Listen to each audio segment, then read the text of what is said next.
called Calvary. There they were crucified, and the malefactors, one on the right hand and other on the left.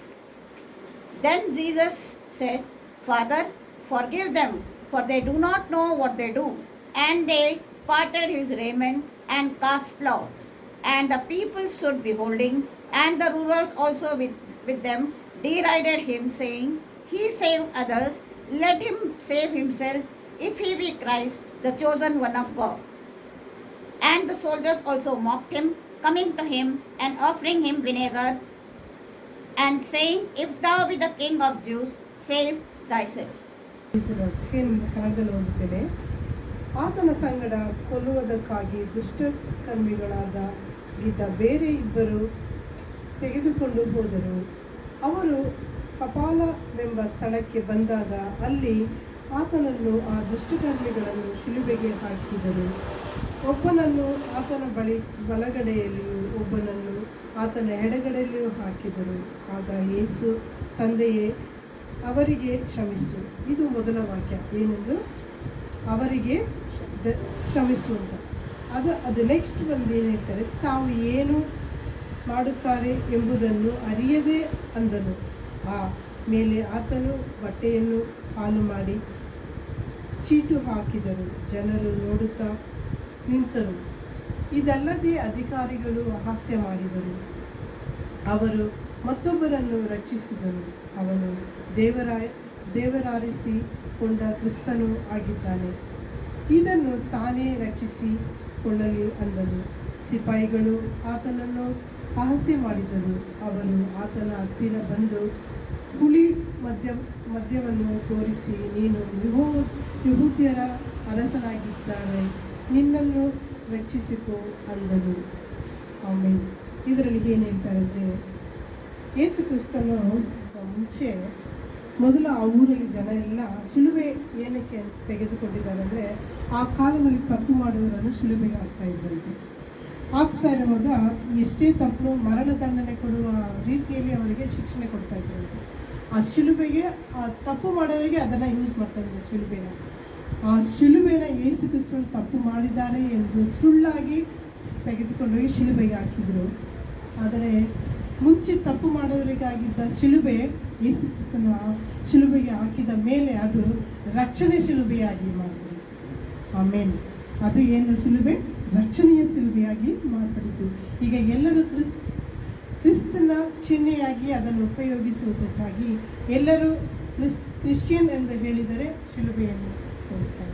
ಅದು ರಕ್ಷಿಸುವ ಶಿಲುಬೆಯಾಗಿದೆ, ಚಿಹ್ನೆಯಾಗಿದೆ. ಅದೇ ಥರ ಒಂದು ಮನ್ನಿಸುವ ದೇವರಾಗಿದ್ದಾರೆ ಯೇಸು ದೇವರು, ಮನ್ನಿಸುವ ದೇವರಾಗಿದ್ದಾರೆ. ಅದೇ ಥರ ಶಿಲುಬೆಯಲ್ಲಿ ಹಾಕುವಾಗ ದೇವರಿಗೆ ಏನು ಹೇಳ್ತಾರೆ, ಒಬ್ಬರೊಬ್ಬರನ್ನು ನಾವು ಮನ್ನಿಸಬೇಕಂತೆ. ಅದಕ್ಕೆ ಆ ಶಿಲುಬೆಯಲ್ಲಿ ಅಲ್ಲಿ ಹಾಕಿದಾರಲ್ಲ, ಅವರೆಲ್ಲರಿಗೂ ಏನು ಹೇಳ್ತಾರೆ, ಸಿಪಾಯಿಗಳಿದ್ದೇ ಮಾಡ್ತಿದ್ದಾರೆ. ಅಲ್ಲಿನೂ ನೋಡಿ ಏಸಪ್ಪ ಮನ್ನಿಸುವ ದೇವರಾಗಿದ್ದಾರೆ.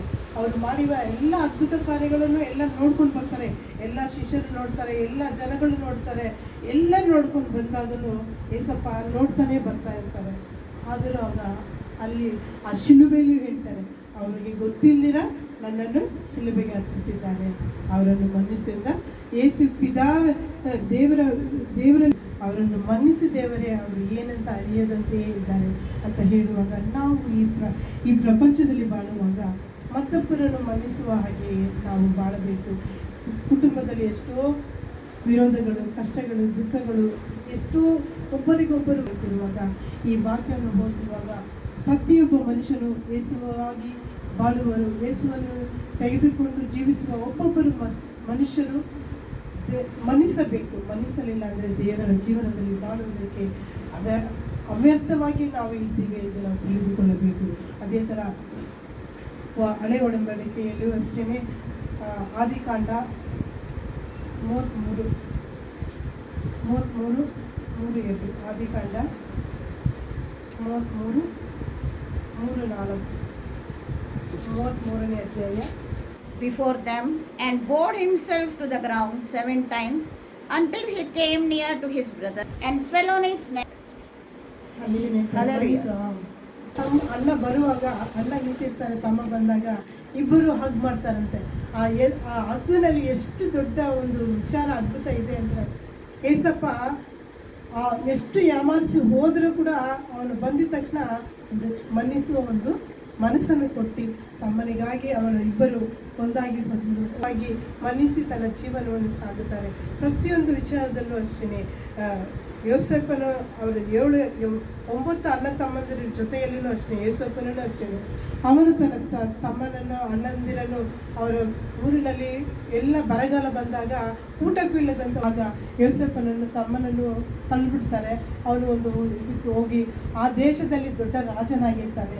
ಅಲ್ಲಿರುವಾಗ ಅಲ್ಲಿರೋ ಜನರೆಲ್ಲ ಹೇಳ್ತಾರೆ ಊಟಕ್ಕೇನು ಹೇಳಿದಾಗ ಆ ಯೋಸೇಫ್ ಇರುವ ಊರಿಗೆ ಹೋದಾಗ ಅಲ್ಲಿ ಅಣ್ಣ ತಮ್ಮನನ್ನು ನೋಡ್ತಾನೆ. ಅಲ್ಲಿ ಅಣ್ಣ ತಮ್ಮನ ನೋಡಿದಾಗ ಅವನಿಗೆ ದುಃಖವಾಗುತ್ತೆ. ಅಲ್ಲಿ ಕೇಳ್ತಾರೆ ಇವರು ಯಾರು ಅಂತ ಕೇಳಿದಾಗ ಅವಾಗ ಅವ್ರ ಚಿಕ್ಕ ತಮ್ಮನನ್ನು ನೋಡಿ ಕೇಳ್ತಾನೆ, ಅಪ್ಪ ಇಲ್ಲ ಇದ್ದಾರಾ ಅಂತ ಕೇಳುವಾಗ ಅವನು ಇರ್ತಾರೆ ಅಂತ. ಆಗ ಅವರೆಲ್ಲರೂ ಬರ್ತಾರೆ, ಅಣ್ಣನ ತಮ್ಮನ ಬಳಿ ಬಂದು ಅವರೆಲ್ಲ ಹಗ್ ಮಾಡಿ ಮತ್ತೆ ಅವ್ರು ಮನ್ನಿಸಿ ಅವರಿಗೆ ಒಂದು ಎಲ್ಲ ವಿಧವಾದ ಧಾನ್ಯವನ್ನು ಕೊಟ್ಟು ಕಳಿಸ್ತಾನೆ. ಏನು ಇದರಲ್ಲಿ ಏನು ಮಾಡ್ತೀನಿ ಯೇಸಪ್ಪ ಹೇಳ್ತಾರೆ, ನಾವು ಜೀವನದಲ್ಲಿ ಇರುವಾಗ ಏನೇ ತಪ್ಪು ಕಾರ್ಯ ಆದರೂ ತಕ್ಷಣ ಮನ್ನಿಸಬೇಕು. ಒಬ್ಬರಿಗೊಬ್ಬರು ವಾಕ್ಯವನ್ನು ಹೇಳಿ ಯೇಸು ಕ್ರಿಸ್ತನ ಮುಖಾಂತರ ನಾವು ಎಲ್ಲ ಕಾರ್ಯವನ್ನು ತಪ್ಪನ್ನು ಮರೆತು ಅವರನ್ನು ನಾವು ಮನ್ನಿಸಿ ತೆಗೆದುಕೊಂಡು ಅವರಿಗಾಗಿ ನಾವು ಪ್ರಾರ್ಥನೆ ಮಾಡಬೇಕು. ಅವರಿಗಾಗಿ ನಾವು ಜೀವ ಕೊಡುವ, ನಮಗಾಗಿ ಜೀವ ಕೊಟ್ಟ ದೇವರು ಅವರಿಗಾಗಿ ಅವರ ದಾರಿಯಲ್ಲಿ ನಾವು ನಡೆಯುವ ಮಕ್ಕಳಾಗಿ ನಾವು ಜೀವಿಸಬೇಕೆಂದು ನಾವು ಪ್ರಾರ್ಥನೆ ಮಾಡಬೇಕು. ಈ ವಾಕ್ಯವನ್ನು ಕೊಟ್ಟಿದ್ದ ಸಹೋದರ ಸಹೋದರಿಯಾಗಿ ಥ್ಯಾಂಕ್ಸ್ ಅನ್ನು ಹೇಳಿ ನಾವು ಈ ವಾಕ್ಯವನ್ನು ಮುಗಿಸುತ್ತೇವೆ.